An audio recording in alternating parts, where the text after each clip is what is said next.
G'day everyone, welcome back to Pete's Investing. It's November 23rd, 2023. This is the nat gas price update. Now just on the weekly, daily and hourly, I've drawn these arrows and I'll explain the reason for those based on these CCI charts or indicators down and below the price chart on each of these respectively. So basically here we've got the price chart. It's going, you can see that's going pretty much flat. The CCI 150 is also trending flat. Likewise, the CCI 400, which is our trend indicator, that's also trending flat. The CCI 150 is a divergence indicator primarily. You can see there's a couple of bearish divergence versus the price, and the price did fall off according to the CCI 150. Now on the daily, you can see there it's broken down through the moving average 400 of the CCI 400 on the CCI, and that's actually weakening. So that's in alignment with this also on the CCI 150 divergence indicator. There was a bullish divergence on the price versus the CCI 150, and that's also started to break down. Now, we do also always check for the closest Fibonacci range to hit a target, and that's between the 23 and the 38%. You can see there it's broken through that 38% and potentially still heading lower. There's no sign yet of a reversal at the daily on both the CCIs. That's on that range between that low and that high.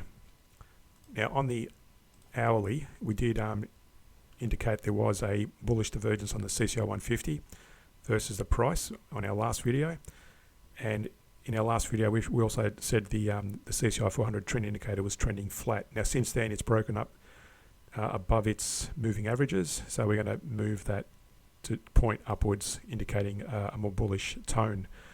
So again, just to highlight, the reason for these arrows is just to highlight the direction overall on all three timelines. So if you squint, you could easily see where the overall trend is headed. So on the weekly it's going flat, on the daily they're both trending down, so be very careful about going long, and on the hourly they've both broken slightly to the upside, so there might be a bit of a retrace before possibly resuming their downtrend.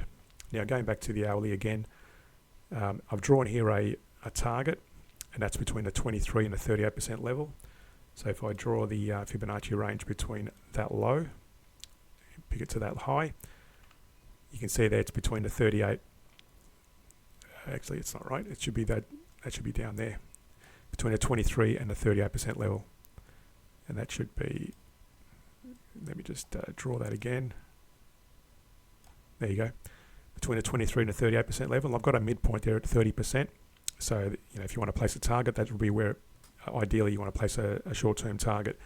Of course, it may go higher than that, and if it does go much higher than the 61%, then we're potentially looking at a trend reversal on the daily in this case, and might be resuming in an uptrend. But at the moment,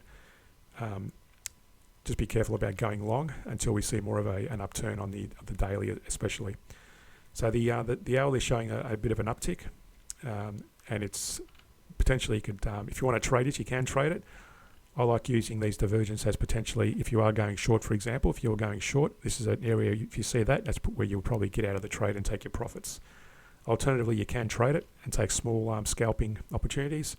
In this case, you'd go long and probably put a target somewhere around the 30% level, which is around 30.69. So you'd probably make about 50 to 60 points on that little, at least, to be very conservative in your trading approach.